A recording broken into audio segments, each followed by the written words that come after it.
rue.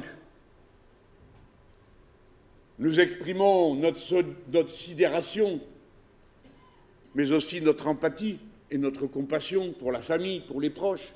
Enfin, nous ne sommes pas devenus si fous pour considérer que ceux qui souffrent, du moment qu'ils n'ont pas nos idées, ne nous intéressent pas. Nous savons ce qu'est la douleur d'un parent qui perd un enfant, et nous y compatissons, quelle que soit l'opinion de ce parent et quelle que soit l'opinion de cet enfant. Car celui qui est perdu, pour ma part, j'aurais bien aimé le convaincre du contraire de ce à quoi il croyait. Et je ne perds jamais l'espérance de convaincre Pierre, Paul ou Jacques que c'est nous qui avons raison. Dès lors, la mort n'a rien à faire dans nos pratiques et dans nos rangs. J'ai dit des dizaines de fois que nous étions hostiles et opposés à la violence. J'ai dit autant de fois que la non-violence était un choix fondamental, philosophique, pour une raison.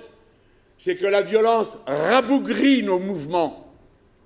C'est-à-dire que quand la violence est là, alors la peur contamine, gagne.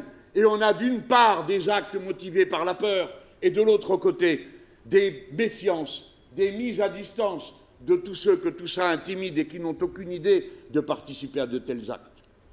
La violence, enfin, a fait la preuve partout où elle a été appliquée de son inutilité.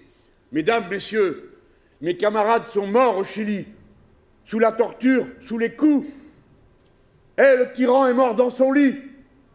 Alors, tous les sacrifices qui ont été consentis par les camarades, leur mort, leur martyr, tout cela en vain? Non, puisque nous continuons la lutte. Mais c'est clair que ce n'est pas la bonne tactique pour nous que celle-là. La bonne tactique, c'est celle qui sans cesse ramène plus de monde au combat, qui l'amène à l'action consciente, éduquée, volontaire, et non pas subie à la faveur d'emportements. Alors, une fois que j'ai dit cela,